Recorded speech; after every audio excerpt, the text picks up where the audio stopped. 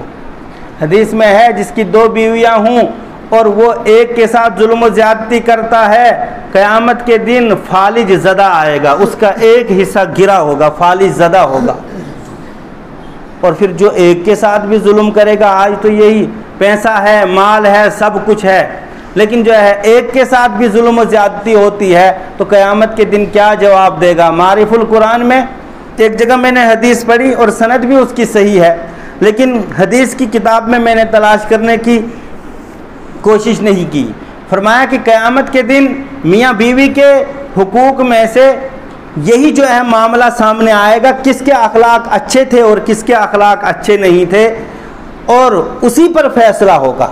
یعنی قیامت کے دن میاں بیوی کے حوالے سے جو پہلا معاملہ جو آئے گا ان کے اخلاق کا معاملہ آئے گا، کس نے بیوی کا حق ادا کیا اور کس نے شوہر کا حق ادا کیا یا نہیں کیا، اس پر پوچھ ہوگی۔ اب شوہر تو سمجھتا ہے کہ میں کیسا ہی گنڈا رہوں، کیسا ہی فراری رہوں، میری بیوی رابعہ بصریہ بنے تو بنے گی، تیرا ہی تو اثر پڑے گا اس پر۔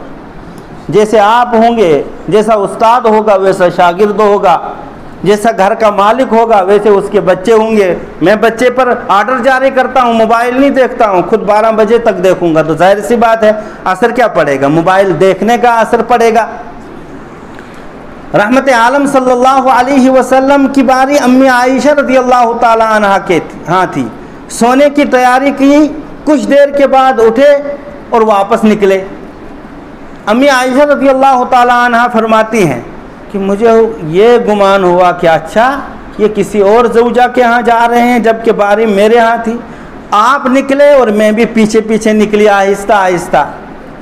دیکھتی ہوں کہ آپ صلی اللہ علیہ وسلم وہاں جتنے حاجی یا عمرہ کرنے والے ہوں گے، ایک قبرستان ہے جنت البقیع، اور عربی میں اس کو کہتے ہیں بقیع الغرقد۔ میں دیکھتی ہوں کہ آپ صلی اللہ علیہ وسلم اس قبرستان میں ہیں، مرحوم مردوں اور عورتوں کے لیے دعائے مغفرت کرتے ہیں اور زندوں کے لیے دعائے مغفرت کرتے ہیں۔ معلوم ہو کہیں قریب سے سنا ہوگا۔ کہتے ہیں جب یہ میں نے حالت دیکھی تو میں خود جو ہے شرما گئی، دوڑتے دوڑتے واپس آ گئی اور بستر پر لیٹ گئی۔ آپ صلی اللہ علیہ وسلم واپس آتے ہیں لیکن میرا سانس پھول رہا تھا، تو پوچھا کیا مسئلہ ہے، کیا جو ہے کیوں سانس پھول رہا ہے؟ زمانہ سچا تھا، اس وقت کے مشرک سچ بولتے تھے، ایمان والے تو ایمان والے۔ امی عائشہ رضی اللہ تعالی عنہ نے بتایا اللہ کے رسول صلی اللہ علیہ وسلم مجھے یہ گمان ہوا، میں آپ کے پیچھے نکلی، فلاں جگہ پہنچی اور اس طریقے سے۔ آپ صلی اللہ علیہ وسلم نے فرمایا عائشہ کیا آپ سمجھتے ہیں اللہ اور اللہ کا رسول آپ کے ساتھ زیادتی کرے گا، آپ کے حق کو مارے گا؟ ایسا نہیں۔ پھر فرمایا آج 15ویں شعبان ہے، میں قبرستان گیا تھا اور میں نے وہاں دعا کی، مردوں کے لیے بھی، زندوں کے لیے بھی، مردوں کے لیے بھی، عورتوں کے لیے بھی۔ ایک دعا سنا دیتا ہوں، ہم نے الٹا کیا، دعا کے بجائے ہم نے ہنگامہ شروع کیا قبروں پر، اور نہ جانے کیا کیا فتنے ہم نے۔ قبر والوں کو بھی تکلیف ہوتی ہے، اگر اس کے بس میں ہوتا باہر نکل کر جو ہے مکے سے جو ہے ہمارا استقبال کرتا، لیکن ان کے بس میں نہیں ہے۔ اس بزرگ کو تکلیف، اس ولی کو تکلیف، اس مردے کو تکلیف، اس ابا اور امی کو تکلیف۔ ساتھیوں زمانہ جاہلیت کا طریقہ تھا کہ وہ مردے کے ساتھ آگ لے جاتے تھے قبرستان۔ کچھ قبیلے پرانے زمانے میں بھی آگ مردوں کو دفن کرتے تھے، تو وہ زمانہ جاہلیت کے طریقے پر تھا کہ وہ آگ لے جاتے تھے قبرستان۔ اور کچھ کا طریقہ تھا جب وفات ہو جاتی تھی تو اس قبر پر مرد کی، بوڑھے یا جوان کی وفات ہوتی تھی تو قبر پر اونٹنی باندھ دیتے تھے اور اس کو نہ کھانا دیتے تھے نہ پانی دیتے تھے، اور وہ بھوکی اور پیاسی مر جاتی تھی۔ لوگوں کو خبر ملتی تھی کہ یہ ابھی ابھی کی قبر ہے۔ یہ جاہلیت کے طریقے ہیں۔ ایک اور طریقہ تھا اگر بوڑھی وفات پا گئی تو ادھر وفات ہوئی، ادھر کھانا پکتا تھا، کھچڑا پکتا تھا اور سب کو باضابطہ کھلایا جاتا تھا جس طریقے سے شادی میں کھلایا جاتا ہے۔ ادھر جنازہ بھی نہیں ہوا، ادھر جو ہے کھلایا جا رہا ہے۔ یہ سب زمانہ جاہلیت کے طریقے ہیں. ہم نے قبروں پر جو ہے چراغاں کرنا شروع کر دیا, موم بتی جلانا شروع کر دی. یہ تو جو ہے نیک شگون نہیں ہے, بد شگون بھی ہے, اور پھر صاحب قبر کو تکلیف ہو رہی ہے اور مال اور پیسہ ضائع ہو رہا ہے. اگر غریبوں کو وہ پیسہ دیا جاتا, بیواؤں اور یتیموں کو دیا جاتا, حدیث شریف میں ہے یہ بیوہ کے لیے جس نے ذرہ برابر محنت کی, کل مجاہد فی سبیل اللہ, وہ اللہ کے راستے میں جہاد کرنے والے کی طرح ہے. لیکن ہم نے عجیب و غریب طریقہ کیا. آپ نے وہاں دعا فرمائی, واپس آئے, کہا عائشہ یہ 15ویں رات ہے, یعنی 15ویں شعبان کی رات ہے, میں مردوں کے لیے اور زندوں کے لیے دعا کرنے کے لیے گیا تھا. اللہ رب العزت اس رات میں تمام کی تمام مخلوق کی مغفرت فرما دیتے ہیں. اگلے الفاظ سننے کے, تمام کی تمام مخلوق کی مغفرت کر دیتے ہیں, مشرک کی مغفرت نہیں کرتے ہیں. فرمایا مشرک کی نہیں مغفرت فرماتے ہیں اس رات. مشرک کون ہوتا ہے؟ جو اللہ کے علاوہ اللہ کے بندوں کو, غیر اللہ کو, دیویوں کو, دیوتاؤں کو, نہ جانے پتھروں کو, پانیوں کو اور قبروں کو حاجت روا مشکل کشا سمجھتا ہے, وہ مشرک ہوا. فرمایا مشرک کی مغفرت نہیں فرماتے ہیں اللہ رب العزت. او مشاحن, اور کینہ پرور, حسد, بغض, عداوت, دشمنی رکھنے والے آدمی کی مغفرت نہیں کرتے ہیں. اگلی روایت او عاقن, یہ جوان سن لے, ماں باپ کے نافرمانی کرنے والے کی مغفرت نہیں کرتے ہیں. 3 نمبر 1 مشرک کی مغفرت نہیں کرتے ہیں. نمبر 2 کینہ, حسد, بغض, عداوت اور دشمنی کو دل میں پال لینے والے کی مغفرت نہیں کرتے ہیں. نمبر 3 عاقن, ماں باپ کے نافرمان کی مغفرت نہیں کرتے ہیں. او مسبلن ازارہ, یہ بھی سن لیں, پائجامہ, پینٹ, ٹوزر کوئی بھی پہن رکھا ہو, وہ ٹخنوں سے نیچے ہو تو اس کی بھی مغفرت نہیں کرتے ہیں اللہ رب العزت. ایک کتاب ہے, علماء پڑھتے ہیں اس کو, مصنف ابن ابی شیبہ.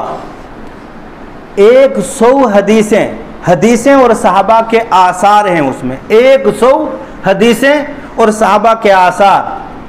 ان میں ہے کہ جس نے ٹخنوں سے نیچے لونگی, پائجامہ, پینٹ, ٹوزر کوئی بھی کپڑا لٹکایا تو کہتے ہیں وہ فہو فی النار, وہ جہنم میں جائے گا, وہ جہنم رسید ہوگا. ابو داؤد میں تو ایک روایت ہے, آپ نے پائجامہ ٹخنوں سے نیچے لٹکانے والے سے کہا کہ جا, نماز نہیں آئی تیری, دوبارہ نماز پڑھ. اس کو سمجھا ہم نے یہ قدیم انسانوں کا لباس ہے.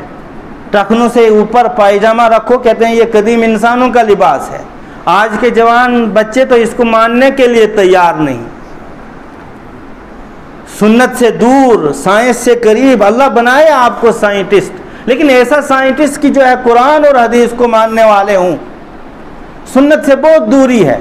کیا یہ قدیم انسانیت پن ہے, یہ گنوار پن ہے, یہ دیہاتی پن ہے جو رسول اللہ صلی اللہ علیہ وسلم نے اپنایا. اور یاد رکھیے کسی سنت کو نہ اپنانا, چلو نہیں اپنایا, لیکن نہ اپنانے کے بعد پھر اس کا مذاق اڑانا یہ کفر ہے. یہ حضرت شیخ رحمہ اللہ نے فضائل اعمال میں لکھا ہے, روزے کے بیان میں, کہ کوئی روزہ نہیں رکھتا ہے, ٹھیک ہے نہیں رکھتا ہے, گناہ تو ہے, کبیرہ ہے, لیکن کافر نہیں ہوا. لیکن اگر یہ مذاق اڑاتا ہے روزہ تو وہ رکھیں گے جن کے پاس کھانے کا کچھ نہیں ہے, ہم تو مالدار ہیں, ہم تو کھائیں گے. فرمایا کافر ہو جاتا ہے آدمی. تو فرمایا کہ وہ آدمی جو اپنا پائجامہ ٹخنوں سے نیچے لٹکاتا ہے, شلوار, پائجامہ اور اسی طریقے سے کوئی بھی کپڑا ٹخنوں سے نیچے ہے اس کا, تو اس کی بھی مغفرت نہیں ہوتی ہے اس رات میں. میں یہ اس وجہ سے عرض کر رہا ہوں, جو مجھ میں ہے میں اپنی کوتاہی دور کروں, جو آپ حضرات میں ہیں وہ اپنی کوتاہی کو دور کریں. وَزَانِيَةً, اور ایسے مرد اور ایسی عورت کی مغفرت نہیں کرتے ہیں جو زنا میں مبتلا ہیں. اور پھر توبہ بھی نہیں کی ہو، وَمُدْمِنَ الْخَمَرِ، اور ایسے آدمی کی بھی مغفرت نہیں کرتے ہیں جو شراب اور دوسری نشائی چیزوں کا عادی ہو، شراب میں مبتلا ہو، اور آگے جوان سن لیں، اور ایسے آدمی کی مغفرت نہیں کرتا ہے جو گانا، ناچ، طبلہ، ڈسکو ڈانس سنتے ہیں، کانوں میں جو ہے لگا کے سن رہے ہیں۔ ارے رات موت ہو جائے تو کیا سنتے سنتے آپ کی موت آئے گی۔ اور یاد رکھیے گا، بس وقت بہت لمبا ہوا، اس کی ایجاد کہاں سے ہے؟ پاکستان کے ایک عالم دین ہیں، وفات پا چکے ہیں، مولانا سرفراز خان صفدر صاحب رحمہ اللہ۔ ان کی تفسیر ہے 21 جلدوں میں، وہ تفسیر آئی ہے ذخیرۃ الجنان، سورہ اذا زلزلت الارض زلزالہا۔ اس کے ذیل میں وہ ایک واقعہ لکھتے ہیں، بہت پہلے لکھتے ہیں، آج سے پہلے 60 سال۔ فرماتے ہیں میں تو زیادہ ادھر ادھر جاتا نہیں تھا، مجھے اپنے ساتھی لے گئے افریقہ، ساؤتھ افریقہ نہیں، افریقہ، یہ بر اعظم ہے، اس میں چھوٹے چھوٹے یا بڑے کئی ملک ہوں گے، ذکر نہیں کیا ہے کس ملک کا۔ میں گیا، عصر کے بعد مجھے ساتھیوں نے گھمانے کے لیے لیا، ایک مارکیٹ میں لیا، دائیں طرف سفید سونے کی مارکیٹ تھی، بائیں طرف عام جو سونا ہوتا ہے اس کی مارکیٹ تھی۔ ساتھیوں نے بتایا یہ عام سونے کی مارکیٹ ہے اور یہ سفید سونے کی مارکیٹ ہے۔ تو میں نے کہا یہ پورا جو ہے سونا ہی ہے؟ کہا یہاں سونا ہی تیار ہوتا ہے۔ میں نے پوچھا کیا مسلمانوں کی بھی کوئی فیکٹری ہے؟ کہا نہ، ایک بھی مسلمان کی نہیں ہے، یہ یہودیوں کی ہے۔ میں نے پوچھا کوئی مسلمان اس میں ملازم؟ کہا حضرت مسلمان ملازم ہونے کی بات آپ کر رہے ہیں، آج سے 11 سال پہلے انہوں نے میٹنگ کی۔ یہ جو تاجر لوگ ہوتے ہیں نا، ان کی ایک کمیٹی سی کچھ ہوتی ہے، ان کا بڑا بھی ایک ہوتا ہے، کہ اس کا جو بڑا تھا چیئرمین، اس نے میٹنگ بلائی، اور میٹنگ بلانے کے بعد کہا بھائی بہت کما رہے ہیں، کھا رہے ہیں، پی رہے ہیں، یہودی تھے یہ سب، ہمیں اپنی انکم کا کچھ حصہ اسلام کے خلاف اور قرآن کے خلاف استعمال کرنا چاہیے۔ کہ میں نے پھر عرض کیا کہ کیا اس میں کوئی پیش رفت ہوئی؟ کہا ہاں اس میں پیش رفت ہوئی، وہیں مجلس میں طے ہوا، ایک ہی طریقہ ہے گمراہ کرنے کا، ان کے گھر گھر تک میوزک اور گانا پہنچاؤ۔ تو ظاہر سی بات ہے اس دور میں تو یہ تیار ہوا نہیں تھا، یہ تو ایک نئی ایجاد ہے۔ کہ پھر کیسے انہوں نے شروعات کی؟ کہ انہوں نے اس طور پر شروعات کی کہ چھوٹے چھوٹے ملازم رکھے، چاہے وہ مسلمان ہوں، کسی کو ریڑھی دی، کسی کو ریڑھا دیا، کسی کو ٹانگا خرید کے دیا، کسی نے چپل رکھنی ہے چاہے نہ بکیں، کسی نے کھلونے رکھنے ہیں چاہے نہ بکیں، کسی نے جو ہے بچوں والی چیزیں رکھنی ہیں چاہے نہ بکیں، لیکن ضرور اس نے اس اپنے ریڑھی پر اور ٹانگے پر میوزک کا آلہ رکھنا ہے کہ دن بھر گانا بجتا رہے، اور جانا ہے اس نے مسلم گلیوں میں، مسلم محلوں میں، مسلم بستیوں میں، اس نے زور زور سے جو ہے اس کو لگانا ہے، تو وہ ان کے گھروں تک خود آواز پہنچے گی، نہ چاہتے ہوئے بھی وہ سننے لگ جائیں گے۔ بڑے تو ٹھیک، بڑے اگر جو ہے اس میں مبتلا ہوئے چھوٹوں کے دلوں پر نقش ہو جائے گا وہ گانا، وہ کھانا کھائیں گے تو وہ گانا گائیں گے، وہ سکول جائیں گے تو وہ گانا گائیں گے، ان کو امی بلائے گی تو گانا گائیں گے، کیونکہ جو ہے چھوٹے بچے کے دل پر جو ہے نقش ہو جاتا ہے گانا کا۔ اس کی پیش رفت ہوئی اور پھر آہستہ آہستہ پوری دنیا میں پھیلا، اور کئی طریقوں سے پوری دنیا میں پھیلا۔ آج میں اور آپ اس گانے کے آلے کو، اس میوزک کے جو ہے آلے کو جیب میں لے کر پھرتے ہیں، جہاں چاہے امی بلا رہی ہے، ابا بلا رہا، ہم نے پتہ نہیں انگلی سے ٹچ کیا، نکل گیا گانا اور سن رہے ہیں۔ وہ کفریہ گانا بھی ہے، شرکیہ گانا بھی ہے۔ اور جو یہ انہوں نے کہا نا کہ چھوٹے بچے پر اثر کرتا ہے، ایک ساتھی تھا، انسپیکٹر تھا، اب اس کی پروموشن ہو گئی، بتایا کہ اللہ کا فضل ہے میرا مکان بن گیا، میں اب شرک سے بچوں گا، کفر سے بچوں گا۔ میں نے کہا مطلب یہ ہے، ایک جگہ مجھے کوارٹر تھا تو سامنے جو ہے واہی تباہی بکا جاتا تھا، گالی گلوچ بکی جاتی تھی، نہ جانے کیا کیا، کہ میرے سب بچوں کو وہ سب گالیاں بھی یاد ہوئی تھی، وہ سب ہنگامے بھی یاد ہوئے تھے۔ کہ قریب میں میٹاڈور سٹینڈ تھا، پورے علاقے کے نام بھی یاد ہو گئے تھے چھوٹے بچوں کو. تو آپ جب یہاں آیا تو ظاہر سی بات ہے یہاں ماحول ہے, اذان ہے, اقامت ہے, تو جو ہے یہ کچھ سنائی دے گی. تو یہ جوان ساتھی سمجھتے ہیں اس میں لذت ہے, اس میں چین ہے, اس میں سکون ہے. نہیں ہے, نہ چین ہے, نہ سکون ہے, نہ لذت ہے. اسی وجہ سے تو نافرمانیاں ہوتی ہیں. اسی وجہ سے چاہتے ہوئے بھی فجر ہاتھ نہیں آتی ہے, چاہتے ہوئے بھی قرآن کریم نہیں پڑھتے ہیں. آپ نے فرمایا مجھے مبعوث کیا گیا ہے, ایک عمل یہ تھا کہ گانے کو ختم کرنے کے لیے. تو اس آدمی کی مغفرت نہیں ہوتی ہے اس رات میں جو آدمی گانے سنتا ہے, میوزک سنتا ہے, ڈول اور طبلہ سنتا ہے, اور پھر جو ہے غیر محروموں کو دیکھتا ہے, ان کا ڈانس اور جو ہے ان کا چلنا اور پھرنا جو ہے دیکھتا ہے. لہذا اس پر غور کرنے کی ضرورت ہے. اگر ہم میں یہ کام ہے, اللہ نہ کرے تو ہم ان کو ترک کر دیں, اور اسی مجلس میں عہد کریں کہ ہم آج ترک کر رہے ہیں, توبہ کر رہے ہیں, تاکہ ہم مسجد سے نکلیں تو جو ہے گناہوں سے پاک ہو کر نکلیں. یہ جو قبرستان والی روایت تھی, آپ زندگی میں ایک مرتبہ گئے ہیں, چپکے سے گئے ہیں, دعائے مغفرت کی ہے, اور کچھ ہنگامہ کیا ہے؟ بولیے. تو ہمیں بھی چپکے سے جانا ہے اگر جانا ہے, اور دعائے مغفرت کرنی ہے. دعا پڑھ کے سناتا ہوں, کئی دعائیں ہیں حدیث میں. ایک دعا ہے السلام علیکم یا اہل القبور, سلامتی ہو تم پر اے قبر والو, یغفر اللہ لنا ولکم, اللہ تمہاری بھی مغفرت کر دے, ہماری بھی مغفرت کر دے. وانتم یغفر اللہ لنا ولکم وانتم سلفنا, تم ہم سے آگے چلے گئے. ونحن بالاثر, اور ہم تمہارے پیچھے پیچھے آنے والے ہیں. آپ نے یہ دعا کی اور کچھ نہیں کیا وہاں. لہذا جو ہے یہ طریقہ, قبر پر جائیں, دعا کریں ان کے لیے, ایصال ثواب کریں, قرآن کریم کی کچھ صورت پڑھ کر ان کے لیے ایصال ثواب کریں. بس یہ سنت ہے, اس سے زیادہ کوئی اور عمل سنت نہیں ہے. اس سے آگے بڑھے تو بدعتی. اس میں کمی کی, قبر پر جانے کا انکار کیا, ایصال ثواب کا انکار کیا, تو جو ہے اور کچھ بن گئے. اس سے آگے بڑھ گئے تو کیا خیال ہے آپ کا؟ چراغاں کرنا اور ہنگامے کرنا, لوگوں کو بلانا, اور پھر قبر پر سجدے کرنا, چڑھاوے چڑھانا, یہ تو عجیب و غریب ظلم ہے. تبھی میں نے عرض کیا, اگر صاحب قبر کتنا ہی نیک ہو, اس کو پتہ چل جائے, اگر اس کو ہمت اللہ دے, وہ قبر اکھاڑ کر باہر آ جائے تو ہماری شکل بگاڑ دے گا, ہمارا چہرہ بگاڑ دے گا. یہ ظلم ہے, زیادتی ہے. آپ فرماتے ہیں لعنت ہو اس پر جو نبیوں کی قبر کو پوجے گا.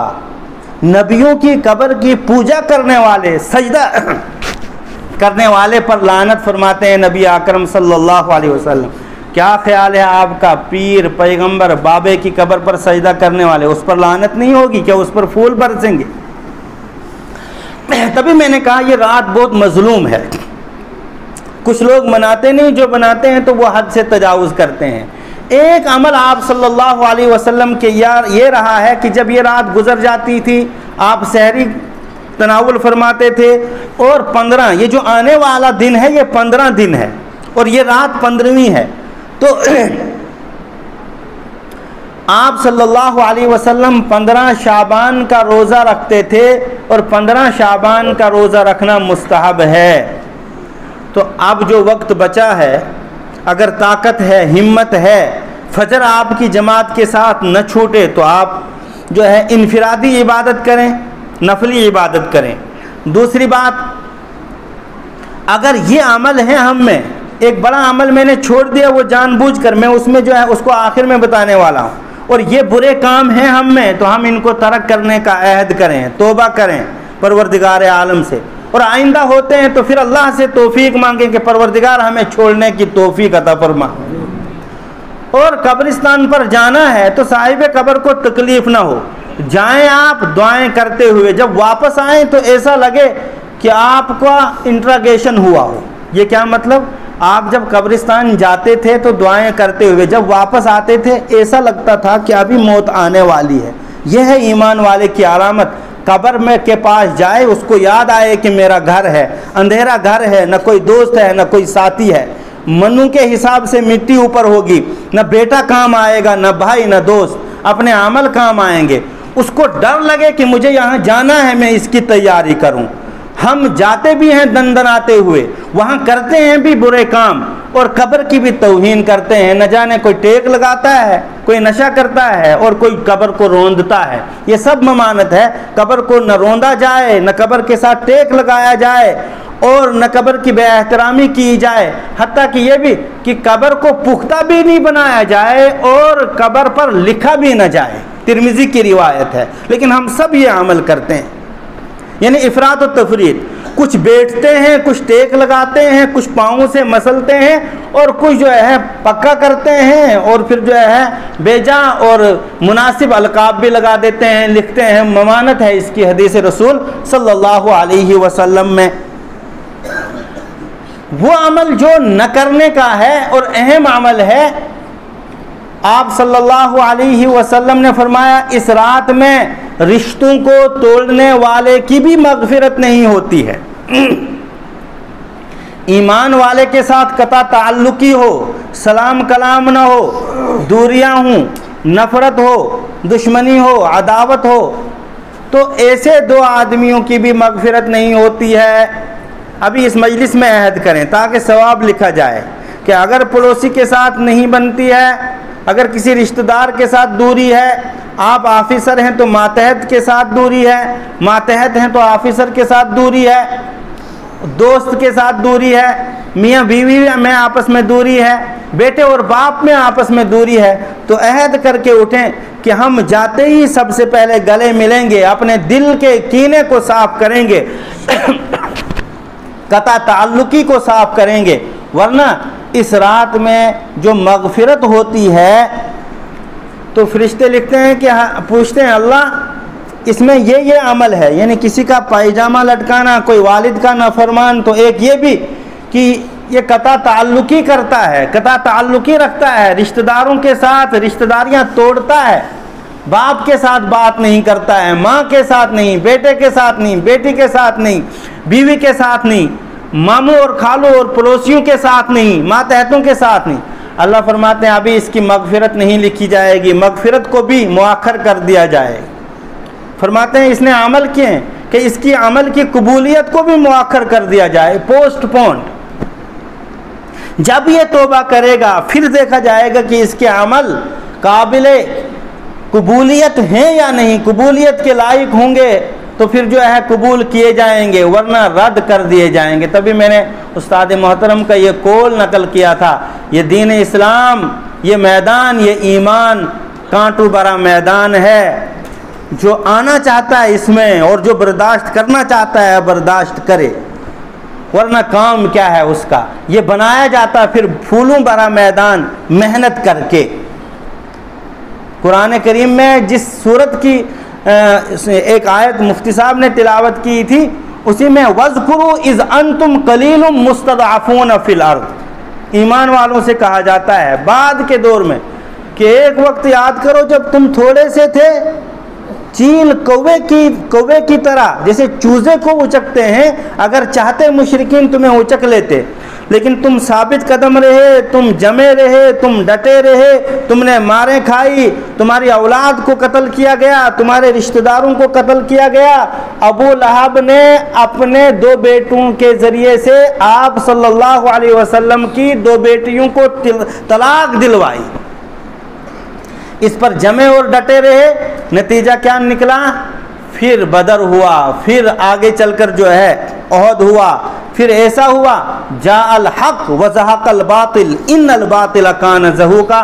مکہ بھی جو ہے پھولوں بھرا میدان بن گیا اور مدینہ بھی پھولوں بھرا میدان بن گیا۔ جو کل تک مخالف تھے انہوں نے لا الہ الا اللہ محمد رسول اللہ پڑھا۔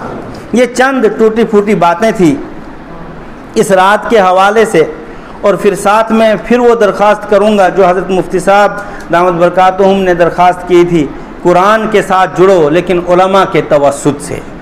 خود جڑنے لگ جاؤ گے تو ابو بکر بھی خود نہیں جڑے، عمر فاروق بھی خود نہیں جڑے، عثمان غنی بھی خود نہیں جڑے، اور علی مرتضیٰ بھی خود نہیں جڑے۔ نبی اکرم صلی اللہ علیہ وسلم کے بعد اس امت کا افضل ترین آدمی صدیق اکبر ہے۔ من یعمل سوءا یجز بہ، من یعمل سوءا یجز بہ، غالباً 5ویں پارے میں یہ آیت نازل ہوئی، معنی ہی سمجھ میں نہیں آنے لگا۔ کہ اللہ کے رسول مر گئے، کہ کیا؟ کہ قرآن کہہ رہا ہے نا ذرہ برابر برائی کرو گے تو اس کا بدلہ دیا جائے گا۔ تو کتنی برائیاں ہوتی ہیں، ہمارا تو کوئی نیک عمل باقی نہیں ہے، لینے کے دینے پڑ جائیں گے۔ نبی اکرم صلی اللہ علیہ وسلم نے ارشاد فرمایا، اور ایک روایت میں ہے کہ ابو ہریرہ بھی تھے، فرمایا کہ سنو، ایمان والے کے پاؤں میں دنیا میں اگر کانٹا بھی چبھ جاتا ہے اس کی وجہ سے اس کا گناہ معاف ہوتا ہے۔ اور ایک عجیب و غریب روایت ہے، حوصلہ افزا روایت، فرمایا ایمان والے نے دائیں جیب میں اگر کوئی چیز رکھی ہے، دائیں جیب میں، لیکن غلطی سے وہ بائیں جیب میں ہاتھ ڈالتا ہے، وہاں نہیں ملتی ہے، پھر دائیں جیب میں ڈالتا ہے، وہاں ملتی ہے، تو جتنی تکلیف ہاتھ ڈالنے اور نکالنے میں لگی اتنی تکلیف کے برابر اس کے گناہ معاف ہوتے ہیں۔ یاد رکھا؟ سمجھ آ گیا؟ تو یہ ایمان، یہ اسلام ہے پھولوں بھرا میدان، لیکن اس کو بنانا پڑتا ہے۔ کوئی سوچے بس لا الہ الا اللہ محمد رسول اللہ پڑھ لیا اور اب جو ہے نام تو آ گیا، محمد، احمد، قاسم وغیرہ نام، تو بس یہی کافی ہے۔ یہ کافی نہیں ہے، بلکہ ضرورت ہے۔ ایک بزرگ، ایک عالم دین تھے، سید انظر شاہ صاحب کشمیری رحمۃ اللہ علیہ، آپ کے اس ادارے کے توسط سے یہاں غالباً 1-2 مرتبہ آئے ہیں، مولانا صدر الحسن صاحب قاسمی رحمۃ اللہ علیہ کے دور میں، اور کشمیر وادی میں تو آتے تھے۔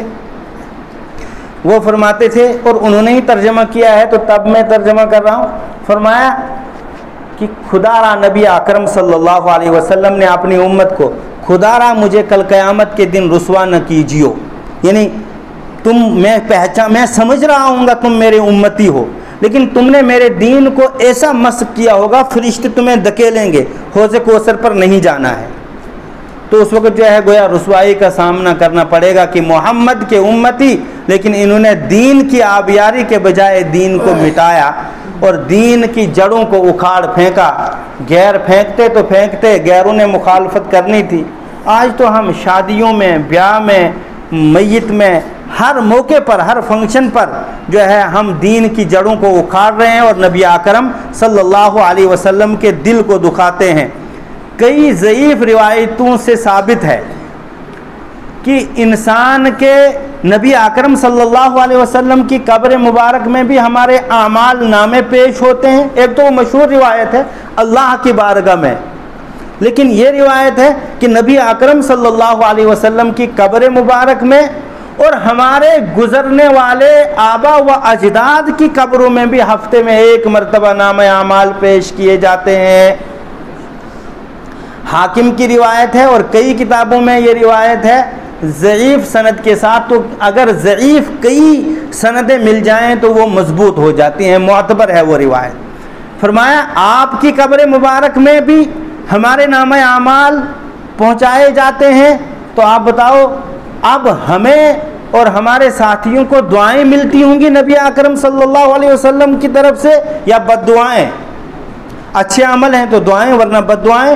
اور ہمارے آبا و اجداد جو دیندار تھے، نیک تھے، ان نے ہم پر محنت کی، لیکن جب ہم نے ان کے طریقے کو اور انہوں نے جو ہم پر محنت کی تھی اس کو چھوڑ دیا، جب ان کی قبروں میں ہمارے نامہ اعمال پیش کیے جاتے ہوں گے، موبائل، نشہ، چوری، ڈکیتی، نافرمانی، بے نمازی اور نہ قرآن نہ پڑھنے والی زندگی، بے حیائی اور عریانیت کی زندگی، تو ظاہر سی بات ہے ان کو ملتی ہوگی کہ نامبارک ہو تم نے یہ کیسی اولاد چھوڑی، اور ان کی روحانی بد دعائیں لگتی ہیں ہمیں، تبھی تو آج محنت کر کے بھی جو ہے کوئی پھل نہیں نکلتا ہے۔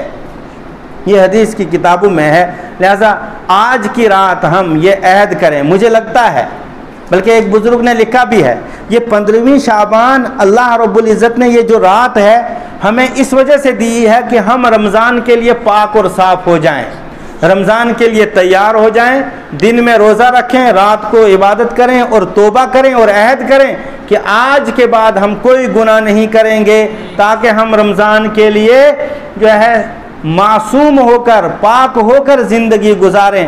اور یاد رکھیے گا مولانا یوسف صاحب رحمۃ اللہ علیہ لکھتے ہیں کہ جس کی ایک گھڑی گناہوں سے پاک گزرتی ہے. یوسف صاحب رحمۃ اللہ علیہ حضرت جی مولانا یوسف صاحب رحمۃ اللہ علیہ تبلیغ کے بڑے بزرگوں میں سے گزرے, بلکہ سمجھائی ہے تبلیغ کو انہوں نے. تو ان وہ لکھتے ہیں اپنے ملفوظات میں کہ جس کی ایک گھڑی صحیح گزرتی ہے گناہوں سے پاک, اس کا 1 گھنٹہ گناہوں سے پاک گزرے گا, اور جس کا 1 گھنٹہ گناہوں سے پاک گزرے گا اس کا 1 دن گناہوں سے پاک گزرے گا, اور جس کا 1 دن گزرے گا اس کا 1 ہفتہ, جس کا 1 ہفتہ اس کا 1 مہینہ, جس کا 1 مہینہ اس کا پورا سال, اور جس کا پورا سال صحیح گزرتا ہے اس کی پوری زندگی انشاءاللہ صحیح گزار کریں گے. کوئی لینا دینا حقوق ہوں گے لوگوں کے, ان سے معافی تلافی کرائیں گے, معافیاں لیں گے, اور دینا ہوگا کچھ وہ دے دیں گے. اور اسی طریقے سے روزہ رکھیں گے, اور جن گناہوں کا ذکر حدیث شریف میں تھا ان گناہوں سے بچنے کی کوشش نہیں بلکہ عہد کریں گے بچیں گے, اور اللہ سے دعا بھی کریں گے پروردگار یہ رات بابرکت ہے, تو جہنم سے آزاد کرتا ہے تو ہمیں گناہوں سے آزاد کر دے, کیونکہ جو ہے کوئی بہت بڑی بات نہیں ہے اللہ رب العزت کے ہاں کہ ہمیں گناہوں سے آزاد کر دے اور پھر ہمیں جنت کا مستحق بنا دے. کریں گے بھائی انشاءاللہ. اور آج کے بعد ہر ایک سنت پر عمل کرنے کی کوشش کرے گا. تلاش کرنا ہے کہ کس حتیٰ کہ لباس میں کیا سنت ہے, لباس میں کیا سنت ہے, بیوی سے بات کرنے کی کیا سنت ہے, یہ سب سنتیں لکھی ہیں. بس کوتاہی ہماری ہے کہ ہم گناہوں میں مبتلا ہیں اور ہم بے راہ روی کی زندگی گزارتے ہیں. غالباً ہم یہ سمجھتے ہیں جو میٹھا میٹھا ہے وہ ہپ ہپ, کڑوا کڑوا تھو تھو, یعنی جہاں آسانی ہو اس پر عمل کر لیتے ہیں. کبھی زندگی میں سن لیا ہے کہ آپ میٹھا کھاتے تھے کھانے کے بعد تو لوگوں نے اس کو سنت بنا لیا, لیکن آپ فاقے بھی تو رہتے تھے. آپ نے فرمایا مہینے تک جو ہے چولہا نہیں جلتا تھا میرے گھر میں, اور فرمایا پھر کیسے گزارا کرتے تھے, کہ اسودین پانی اور پھر جو ہے کھجور کے ذریعے میں جو ہے گزارا کرتا تھا. یہ بھی تو سنت ہے, اور قربانیاں دینا بھی تو سنت ہے, دین کے خاطر باتیں سننا بھی تو سنت ہے. سورہ مزمل تو نازل ہی ہوئی نا, آپ کو مجنون, پاگل, دیوانہ نہ جانے کیا کیا کہا جاتا تھا, لیکن ہم پائجامہ ٹخنوں سے اوپر رکھنے کے لیے تیار نہیں ہیں کہ کالج میں ہنسیں گے, محلے والے ہنسیں گے, ساتھی ہنسیں گے, تو پھر یہ سنت نہیں ہے. اور صرف مٹھائی کھانا کھانے کے بعد سنت ہے, نمکین کھانا بھی سنت ہے, اور کڑوا کھانا بھی سنت ہے, اور بری سننا بھی سنت ہے, سنت پر عمل کرنے کے لیے اور سنت کو اپنانے کے لیے. تو آج کے بعد مجھے لگتا ہے اس کڑوے کو بھی سنیں گے, یہ بھی سنت ہے. سنیں گے بھائی انشاءاللہ, میں بھی سنوں گا, آپ بھی سنیں گے, اور سنت پر ہم عمل کریں گے. معاشرے اور ماحول کا پاس اور لحاظ نہیں رکھیں گے کہ وہ کیا کہیں گے ہمیں سنت پر عمل کرنے کی وجہ سے, چاہے وہ قدیم انسان کہیں گے یا اور کوئی نام دیں گے, اس سے کوئی ڈر نہیں ہے, اس سے کوئی پریشانی نہیں ہے. اللہ کہنے سننے سے زیادہ عمل کی توفیق عطا فرمائے. سبحان ربک رب العزت عما یصفون وسلام علی المرسلین والحمد للہ رب العالمین. یہ میری مرضی ہے.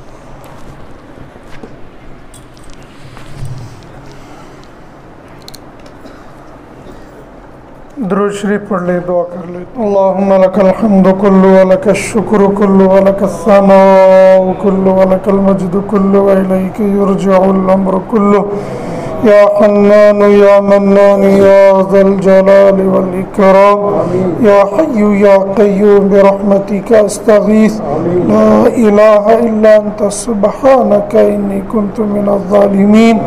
اللهم ربنا آتنا في الدنيا حسنة وفي الآخرة حسنة وقنا عذاب النار. اللهم ربنا أتمم لنا نورنا واغفر لنا ذنوبنا وقنا عذاب النار. اللهم إنا نعوذ بك من شرور أنفسنا ومن سيئات أعمالنا. اللهم إنا نسألك الهدى والتقى والعفاف والغنى. اللهم أرنا الحق حقا وارزقنا وارزقنا اتباعه وارنا الباطل باطلا وارزقنا اجتنابه اللهم احفظنا من كل بلاء الدنيا وعذاب الآخرة اللهم اغفر لنا ذنوبنا وكفر عنا سيئاتنا وتوفنا مع الأبرار وتوفنا مع الأبرار وتوفنا مع الأبرار اللهم اغفر لحينا وميتنا وشاهدنا وغائبنا وصغيرنا وكبيرنا وذكرنا وأنثانا اللهم من أحييته منا فاحيه على الإسلام ومن توفيته منا فتوفه على الإيمان فتوفه على الإيمان فتوفه على الإيمان پیارے اللہ ہم نے ابھی ارادہ کیا ماضی کے تمام گناہوں سے توبہ کی ہے اللہ ہماری اس توبہ کو اپنی بارگاہ میں قبول فرما یا اللہ آئندہ کی زندگی کو سنت اور شریعت پر گزارنے کی نیت کی ہے یا اللہ سنت اور شریعت کے مطابق زندگی گزارنا آسان فرما یا اللہ سنت اور شریعت کی محبت ہمارے دلوں کے اندر پیدا فرما یا اللہ کفر سے نفاق سے بدعات سے خرافات سے ہم سب کی حفاظت فرما یا اللہ جو تیرے بندے پریشان حال ہیں ان کی پریشانیوں کو دور فرما جو بیمار ہیں انہیں شفاء کامل نصیب فرما صحت عافیت تندرستی نصیب فرما میرے ایک ساتھی معاشر سراج صاحب لدھیانہ ہے انہیں بھی شفاء کامل عطا فرما ایک صاحب کی اہلیہ بیمار ہے اس کو بھی شفاء کامل عطا فرما ایک صاحب کا بچہ بیمار ہے اللہ ان کو بھی شفاء کامل نصیب فرما اے اللہ ہمارے ایوب خان صاحب کی اہلیہ بیمار ہے ان کو بھی شفاء کامل عطا فرما پیارے اللہ حاضرین مجلس میں سے اگر کوئی بیمار ہے یا کسی کا عزیز و اقارب بیمار ہے سب کو شفاء کامل نصیب فرما یا اللہ ہمارے بھائی کی ہمارے عامر بھائی کا ایک مسئلہ ہے اللہ اس مسئلے کو حل فرما اس مسئلے کو آسان فرما یا اس کی نفسان شیطان کی شیطانیت سے ہم سب کی حفاظت فرما یا اللہ ہماری اس مجلس میں بوڑھے بھی ہیں بچے بھی ہیں جوان بھی ہیں علماء اور حفاظ بھی ہیں یا اللہ ہم پکی سچی توبہ کرتے ہیں ماضی کے تمام گناہوں کو معاف فرما کر صراط مستقیم پر چلنا آسان فرما دے یا اللہ جو تیرے بندے اس دنیا سے چلے گئے سب کی مغفرت فرما ہماری اس مسجد کے سابق امام حضرت مولانا صدر الحسن صاحب اللہ ان کی بخشش فرما ہمارے حافظ عبدالصمد صاحب ان کی بھی بخشش فرما یا اللہ مفسر قرآن حضرت مولانا مفتی فیض الوحید صاحب اس دنیا سے چلے گئے اللہ ان کی بھی بخشش فرما اللہ بہت سارے ہمارے اساتذہ میں سے یا اللہ دنیا سے چلے گئے اللہ سب کی بخشش فرما یا اللہ جو ہم زندہ ہیں اللہ ہمارے لیے ہدایت کے فیصلے فرما جب تک زندہ رہیں گے ایمان پر زندہ رکھنا جب دنیا سے جانے کا وقت آ جائے کلمہ شہادت نصیب فرمانا مرتے مرتے کلمہ نصیب فرمانا یار اللہ جو مانگا اسے قبول فرما لے جو مانگنے سے رہ گیا اسے عطا فرما اپنے فضل و کرم سے ہماری تمام دعاؤں کو اپنی بارگاہ میں قبول فرما وصلی اللہ تعالی علی خیر خلقہ محمد وآلہ وصحبہ اجمعین برحمتک یا ارحم تکبیر نعرہ تکبیر نعرہ تکبیر